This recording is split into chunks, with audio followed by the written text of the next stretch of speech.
Bon, alors Je pense revenons. qu'on pourrait voir peut-être maintenant les images de cette Voir finale les- de la Coupe de France. Les poulains de Sauveur Iglesias et d'Estirac qui ont gagné cette Coupe de France. Saint-Estève était champion de France la saison dernière. Les Stéphanois ont perdu leur titre en demi-finale contre Saint-Gaudens. Et nous les voyons ici, alors qu'ils jouent en maillot bleu, cercle et blanc. Pour ceux qui n'ont malheureusement pas la couleur, ils jouent à gauche sur votre écran.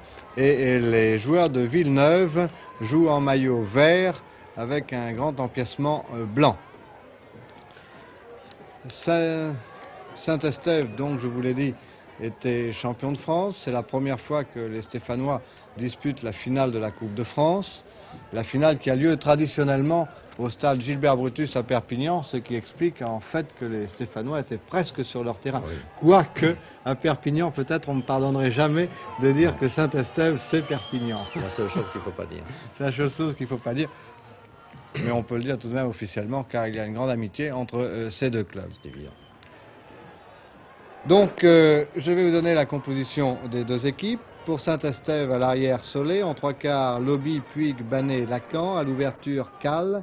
À la mêlée, Camiade. En troisième ligne, Terratz. En seconde ligne, Humbert et Bonnet. En première ligne, Ologaray, Braille et Brunet. Et c'est ici le premier et malheureusement seul essai de Villeneuve qui va être réussi après 35 minutes de jeu, et c'est Pellerin, le 3 carrel international, puisqu'il a joué en équipe de France, qui a réussi cet essai. L'essai ne sera malheureusement pas transformé, et vous avez vu que les Villeneuvois mènent par 3-0. Il faisait très chaud. Il faisait très chaud. Non, il ne faisait pas très chaud, il faisait très bon. Mais enfin, il y a eu quand même un engagement de 80 minutes, hein, et un engagement vraiment extraordinaire. Non, non, le temps était bien. C'était vraiment un temps pour le rugby. Il y a eu quelques pénalités données pour des hors-jeux, mais elles n'ont pas toutes été réussies, puisque celle-ci ne sera pas marquée. En revanche, les Stéphanois, au cours de la deuxième mi-temps, que nous allons voir plus longuement maintenant, seront plus heureux dans leurs pénalités, puisque Camiade réussira deux pénalités qui donneront l'avantage à Saint-Estève 4-3, alors qu'à Perpignan, on avait prévu les majorettes. Oh, il y avait des majorettes il y avait les majorettes de Villeneuve, il y avait les majorettes de Saint-Estève, il y avait vraiment une ambiance extraordinaire. Il y avait donc un match entre joueurs de rugby et un match entre majorettes. C'est ça, c'est ça, c'est ça. On s'était surpassé. Alors maintenant, bien sûr, nous sommes en deuxième mi-temps, les Stéphanois ont changé de côté. Et ils profitent, que je vous dise, Claude, qu'ils profitent du vent, hein. Alors que les Villeneuvois n'en avaient pas profité, les Stéphanois en profitent terriblement. Vous allez d'ailleurs voir.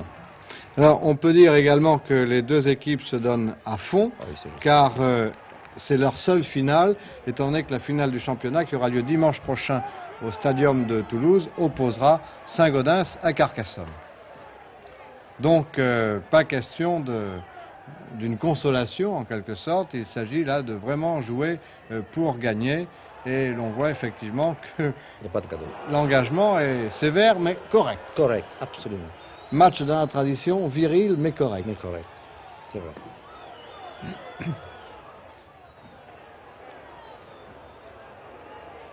Il y avait beaucoup de monde. Oui, il y avait beaucoup de monde. Oui, pour le match de coupe, il y avait quand même une recette qui était très, très importante. Il y avait beaucoup de monde.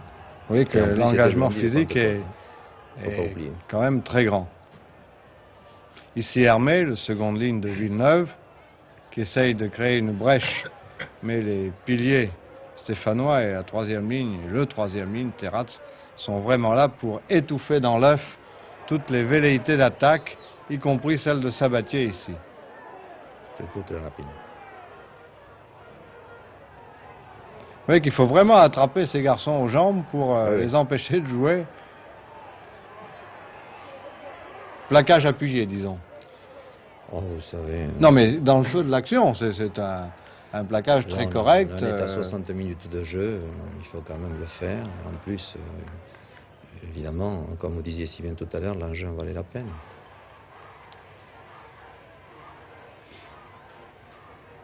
Là, on peut peut-être reprocher aux joueurs de Villeneuve sur cette action, uniquement sur cette action, de partir un petit peu arrêté.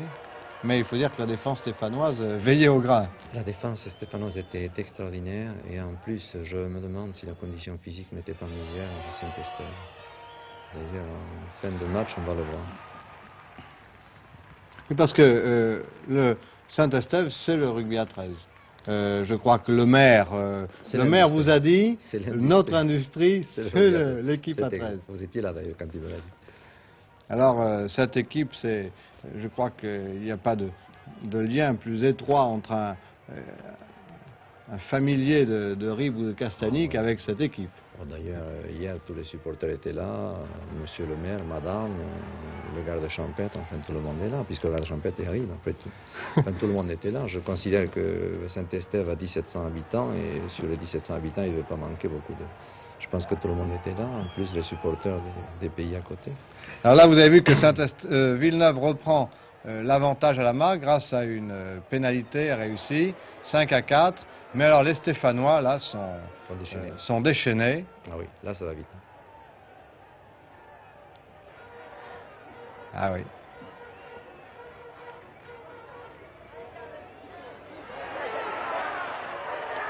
Il y avait surtout l'ambiance. Hein. Voilà, l'essentiel, vous voyez, et on le voit là, il y a des joueurs qui ont presque voulu avoir des mots, mais l'essentiel est de jouer et ils sont repartis. Rapidement. Ils sont repartis vite, oui.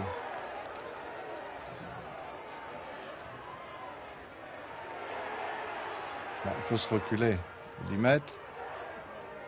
Un petit peu d'énervement, c'est normal. Il reste 10 minutes à jouer. La marque est de 5-4 en faveur d'une équipe, c'est-à-dire en faveur de Villeneuve dans ce cas particulier. Et il faut dire donc que les joueurs sont vraiment sous tension. Et c'est là où les choses vont se précipiter. À l'avantage d'ailleurs de Stéphane. Voilà, le demi de mêlée de Villeneuve. Moneta. Excellent ce garçon. Oui, je crois qu'il y a une caravelle. Oui. L'aérodrome n'est pas très loin. Oui, ça fait partie du décor. Ça fait partie du décor.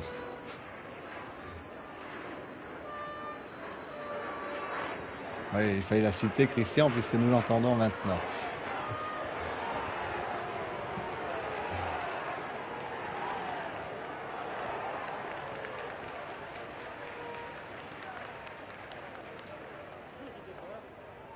Oui, le demi de mêlée et surtout le demi d'ouverture de Villeneuve, Mazaret, sont de très jeunes joueurs. Et 18 ans.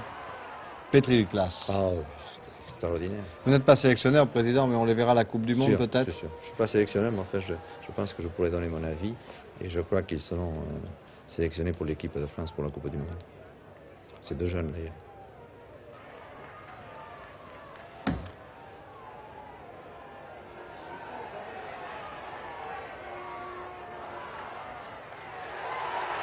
Ah, il faisait pas bon perdre des balles. Non, non, non, non. Un garçon qui s'en est donné également, c'est Bonnet. Qui joue à Saint-Estève, oui. Vraiment, il a joué des lames de l'air. Et oui, le moindre faux pas, c'est fini, il n'y a pas de temps à perdre. Oui, il joue à Cal, là, qui tape dans ses mains. Il a de dire quel malheur. Il ne faut pas oublier que Saint-Estève est toujours mené d'un point, oui, 5-4.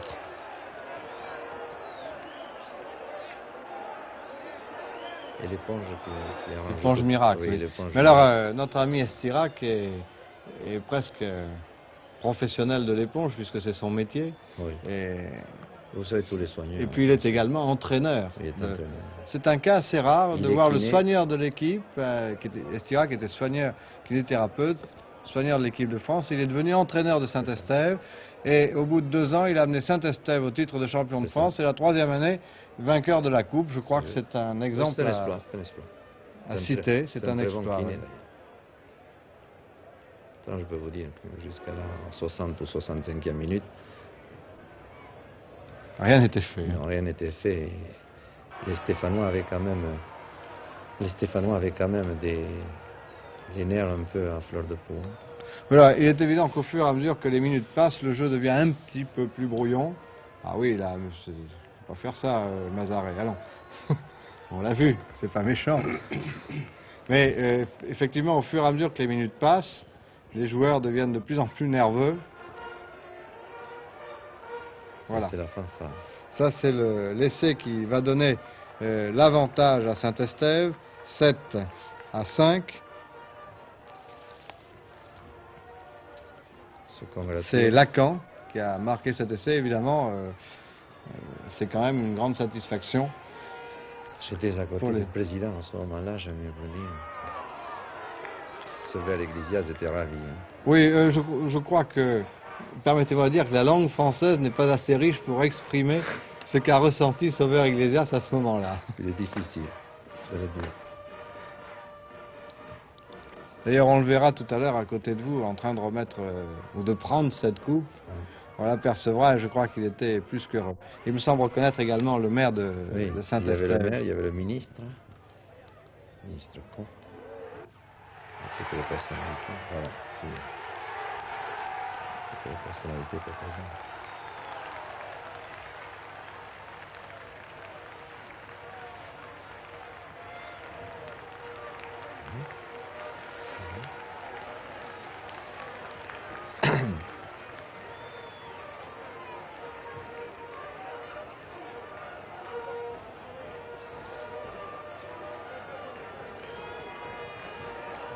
Ça va très vite là. Hein?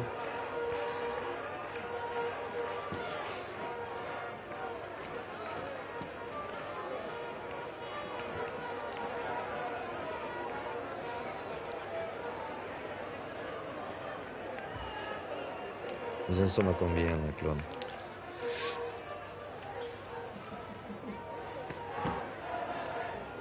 Je pense que nous arrivons à la minute de la fin. Hein?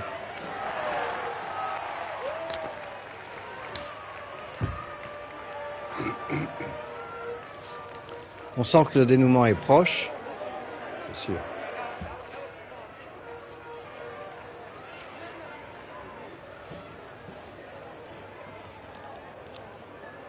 Et en défense, même les Stéphanois récupèrent vraiment toutes les balles. Oui, je pense que ça, c'est une condition physique supérieure aux Villeneuvois. Et vous ne croyez pas que l'ambiance catalane aussi, voilà le dernier essai. Alors là, on dit qu'il y a eu un en avant au départ. Malheureusement, cette phase de jeu n'a pu être fixée sur notre pellicule. C'est la raison pour laquelle on ne la voit pas. Mais je crois tout de même pouvoir dire, enfin c'est un fait, puisque Saint-Estève menait 7-5, qu'on est vraiment à la dernière seconde, que même s'il y a faute, je ne pense pas que notre ami Barjou à Villeneuve et Clar et Grupi nous en veuillent de dire que le match était presque joué avant cet essai qui a été marqué à la dernière seconde. Ils étaient désespérés, mais enfin... C'est Vassili Bla, vous voyez, qui monte sur le podium, le capitaine, oui. Voici la coupe Lord Derby. Voilà, Sauveur Iglesias qui embrasse ses joueurs. C'est extraordinaire, ce bonnet. Vitalité. Bonnet, oui, à qui est arrivé quelques aventures, mais qui a une vitalité. Voilà, la coupe, on vous aperçoit derrière. Vous essayez de la toucher, mais vous avez du mal, c'est pas possible. C'est pas possible. Alors, les Bastiais ont dit que si en football ils gagnaient la Coupe de France, ils l'emmuraient à Bastia. Est-ce que vous pensez que Sauveur Iglesias va l'emmurer à Saint-Estève? Est-ce que vous allez être obligé d'en acheter une autre? Non, je ne pense pas qu'il fasse ça, mais tout ce que je peux vous dire, c'est qu'il avait déjà fait le coffre, où il avait déjà dit aux personnalités qui étaient à côté, nous avons déjà l'emplacement pour mettre la coupe. Disons qu'il avait déjà prévu, il avait tout prévu. Voilà.